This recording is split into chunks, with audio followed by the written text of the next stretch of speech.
A year after the world said goodbye to music legend Tina Turner, her absence is still deeply felt. Now, Erwin Bach is breaking his silence to shed light on the untold challenges Tina faced and their life together. What new revelations will he share about the iconic star's hidden struggles? Stay tuned as we uncover the secrets behind Tina Turner's remarkable yet turbulent journey. Early life. Anna Mae Bullock, who would later dazzle the world as Tina Turner, was born on November 26, 1939, in the quaint town of Brownsville, Tennessee. As the youngest of Floyd and Zelma Bullock's 3 daughters, Tina's early years were shaped by the rhythms of rural life. Growing up in Nutbush, a small, unincorporated community, Tina watched her father manage sharecroppers at Poindexter Farm, a demanding job that colored her understanding of hard work and perseverance. Her family was further enriched by her 2 older sisters, Evelyn and Ruby, with Ruby gaining acclaim as a songwriter. Tina's connection to the blues was more than just a passion. Her first cousin once removed, Eugene Bridges, was a bluesman, anchoring her deeply in musical tradition.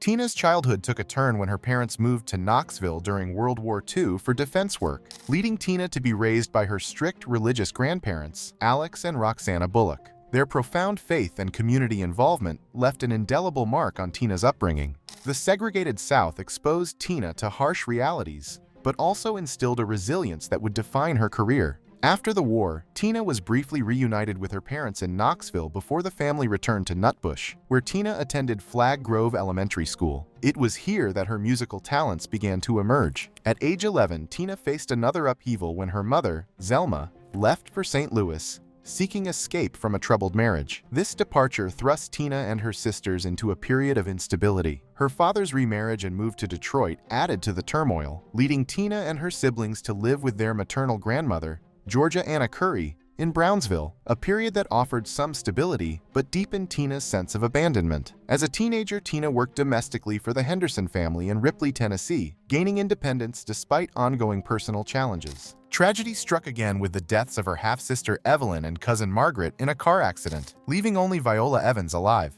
This loss further tested Tina's resilience. The passing of her grandmother Georgiana Curry marked a major shift in Tina's life. Moving to St. Louis to live with her mother, Tina faced the challenge of adjusting to a new environment while continuing her education. After graduating from Sumner High School in 1958, Tina worked as a nurse's aide at Barnes Jewish Hospital, gaining financial independence and experience. During this time, her passion for music remained strong. Tina and her sister began performing at local nightclubs, where her exceptional vocal talent started to shine, setting the stage for her legendary musical career. It was a moment that would forever alter the trajectory of her life. Tina Turner first crossed paths with Ike Turner during a performance at the Club Manhattan in East St. Louis. As Tina watched Ike and his band, the Kings of Rhythm, she was spellbound by his raw musical talent. It was as if she was under a spell, mesmerized by the sheer energy of his performance. Unfazed by the rarity of women fronting Ike's band, Tina boldly approached him, eager to showcase her own musical prowess. Initially, Ike was non-committal, telling Tina he'd think about it, but his promise seemed to vanish into thin air. Then in 1956, Tina seized a fateful opportunity that would catapult her into the spotlight. During an intermission at one of Ike's shows, she grabbed the microphone from drummer Eugene Washington and launched into a powerful rendition of B.B. King's "You Know I Love You." Her voice, brimming with raw emotion and strength, captured everyone's attention, most notably Ike Turner's. Impressed and intrigued, Ike invited Tina to sing for the rest of the night, marking her official entry into his band. This impromptu performance laid the foundation for Tina's future as she began to evolve under Ike's mentorship. With Ike's guidance, she refined her vocal skills and stage presence, transforming into the electrifying performer she would become known for. Tina's personal life took a dramatic turn as well. During her senior year, she began a relationship with Raymond Hill, a saxophonist in Ike's band. Tina's pregnancy led her to move in with Hill, who was also residing with Ike at the time. Reflecting on this period, Tina admitted that while her love for Raymond wasn't as deep as her past relationships, the prospect of becoming a mother brought her a sense of fulfillment. However, Raymond's departure, following an injury sustained during a wrestling match with another band member, left Tina to face motherhood alone. With Raymond returning to Clarksdale, Tina braved the challenges of single parenthood, awaiting the birth of their son, Craig, in August 1958. During this tumultuous time, Tina made her debut as a recording artist under the name Little Ann. Her first single, Box Top, featured her alongside Ike and fellow Kings of Rhythm vocalist Carlson Oliver, marking the start of her recording career. Tina continued to hone her craft, with Ike's mentorship proving crucial to her development as an artist. The relationship between Tina and Ike was always complex. Tina described their bond as akin to a deep, almost sibling-like connection, transcending typical romantic boundaries. Initially, their relationship was purely platonic, but by 1960, it took a romantic turn. Despite Ike's ongoing involvement with his live-in girlfriend, Lorraine Taylor, their romance sparked after a distressing encounter with another musician led Tina to seek refuge in Ike's room. This evolving relationship became more apparent when Ike, unable to secure Art Lassiter for a recording session of A Fool in Love, handed the spotlight to Tina. Her performance of the song was a breakthrough, showcasing her powerful voice and solidifying her place as a leading artist. The success of A Fool in Love was a turning point,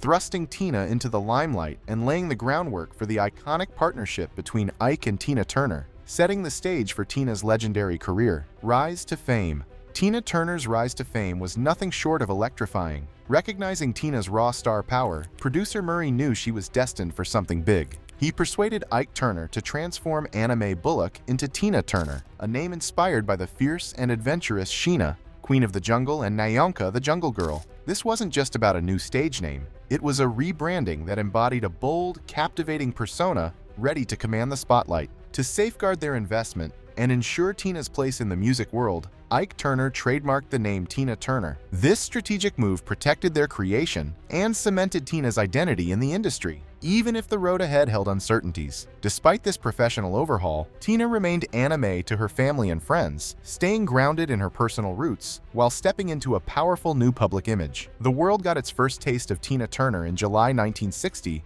with her debut single, A Fool in Love. Produced by the astute Jug E. Murray, the song showcased Tina's powerhouse vocals and made a splash on the music scene. It climbed to number 2 on the Hot R&B Sides chart and landed at number 27 on the Billboard Hot 100, marking Tina's first major breakthrough. The impact of A Fool in Love went beyond its chart success. Music journalist Kurt Loder lauded it as the blackest record to ever creep into the white pop charts since Ray Charles's What Did I Say? This recognition underscored Tina's extraordinary ability to cross racial boundaries with her soulful and authentic style, resonating with a diverse audience. Riding the wave of her newfound fame, Ike Turner launched the Ike and Tina Turner Revue, expanding the Kings of Rhythm with the addition of the Ikettes, a girl group that brought both vocal and dance flair to the ensemble. Ike took on the role of band leader, crafting the musical arrangements, while Tina dazzled as the electrifying lead vocalist. The Ike and Tina Turner Revue hit the road with an ambitious tour schedule in 1960, performing intensively across the U.S. Their shows became legendary for their high energy and spectacular performances,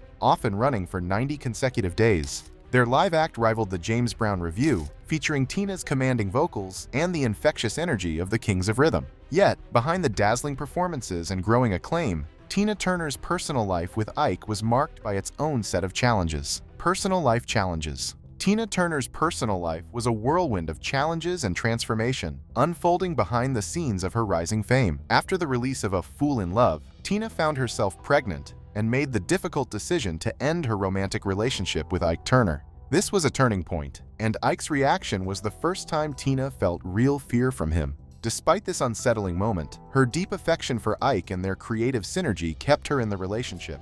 By October 1962, Tina and Ike welcomed their son, Ronnie, and soon after they moved to Los Angeles, tying the knot in Tijuana. They set up home in View Park, blending their family with Tina's son, Craig, from a previous relationship, and Ike's sons, Ike Jr. and Michael, from his past with Lorraine Taylor. It was a new chapter, balancing a bustling household with their relentless touring schedule. The mid-1960s were a high-octane period for the Ike and Tina Turner Revue, renowned for their electrifying performances and Tina's dynamic vocals. Their relentless touring and several successful R&B singles kept them in the spotlight. In November 1967, Tina made history as the first female and black artist to grace the cover of Rolling Stone magazine, underscoring her rising star power and groundbreaking influence. Yet, beneath the surface of their professional success, Tina's personal life was unraveling. In her autobiography, I, Tina, she revealed the harsh reality of Ike's mistreatment and infidelities. These issues took a toll on Tina, leading her to struggle with substance misuse starting in 1968. Despite her early love for Ike and gratitude for his role in her career, his erratic behavior and mistreatment overshadowed their relationship. By the fall of 1969, Ike and Tina were gaining new momentum in the U.S., opening for the Rolling Stones and appearing on high-profile TV shows like The Ed Sullivan Show.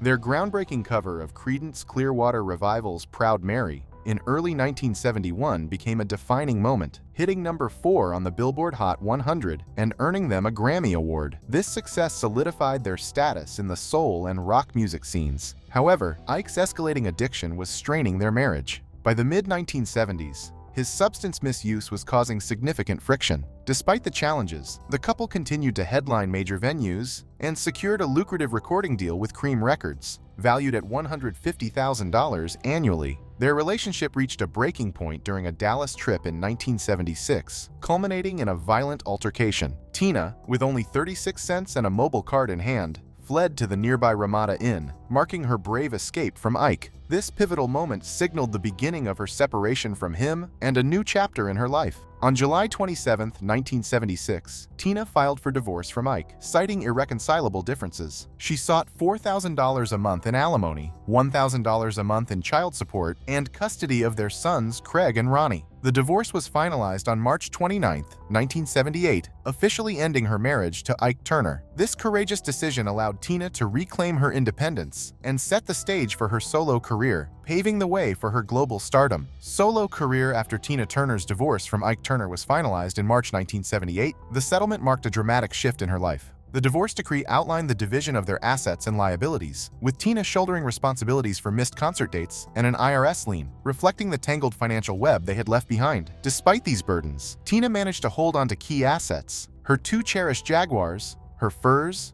her jewelry, and most importantly, her stage name, a critical asset for her future solo career. In contrast, Ike retained the publishing royalties for both his own compositions and the songs Tina had written. Tina also relinquished her share of their recording studio, publishing companies, and real estate, while Ike kept his 4 cars. The aftermath of the divorce was tough. Tina faced severe financial strain, exacerbated by lawsuits from promoters seeking to recover losses from canceled Ike and Tina Turner gigs. To make ends meet, she relied on food stamps and performed in small clubs, working hard to settle her debts and rebuild her career. Tina's comeback began in earnest in 1976 and 1977. She made notable television appearances on the Hollywood Squares, Donnie and Marie, The Sonny and Cher Show, and The Brady Bunch Hour. These gigs not only provided much-needed financial support, but also helped to reintroduce her to audiences and revitalize her public image. With support from United Artists executive Mike Stewart, Tina resumed touring and began to regain control of her career.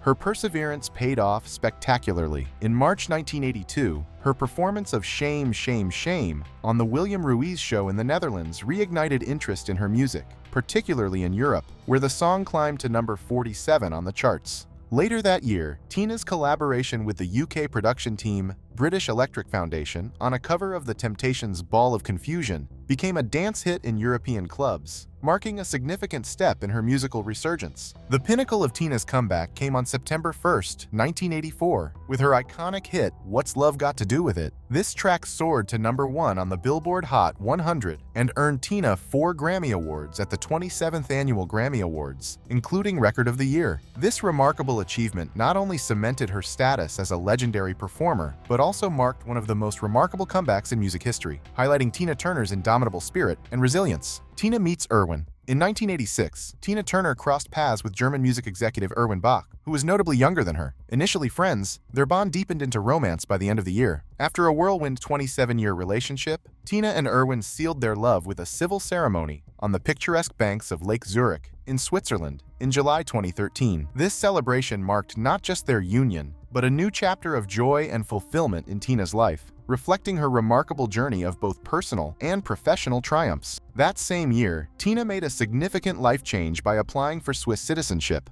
With no strong ties to the US and no plans to return, she passed the rigorous citizenship test covering German and Swiss history and officially became a Swiss citizen on April 22, 2013. Tina's remarkable career continued to shine as she was honored with the Grammy Lifetime Achievement Award in 2018. In October 2021, she made headlines once again by selling her music rights for a staggering $50 million.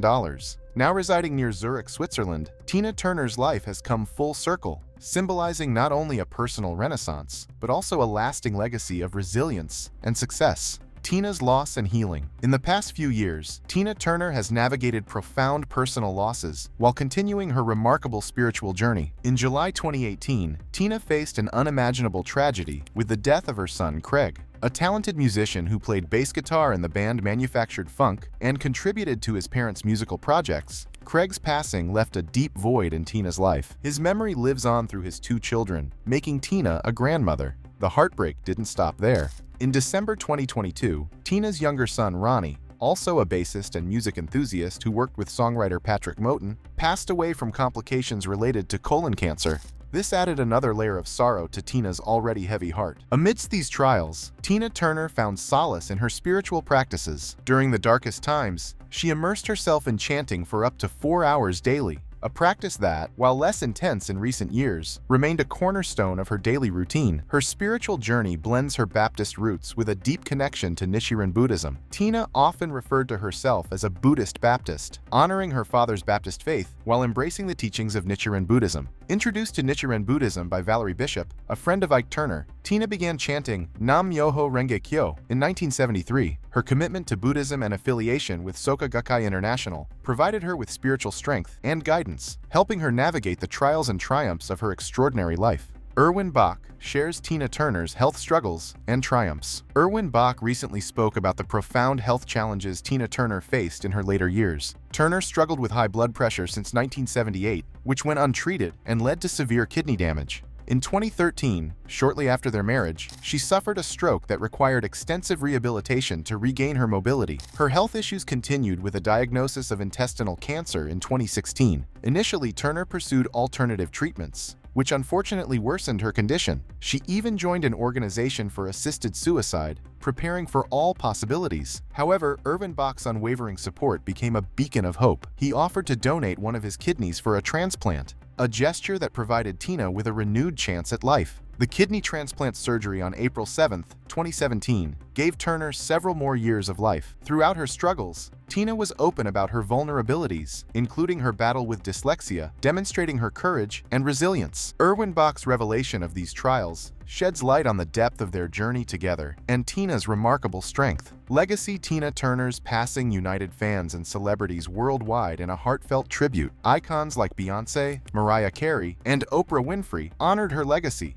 while leaders such as Joe Biden and Barack Obama paid their respects. Though her departure marks the end of an era, Tina's story of resilience and empowerment will inspire generations to come. Her impact on music and the human spirit remains a powerful testament to her enduring legacy.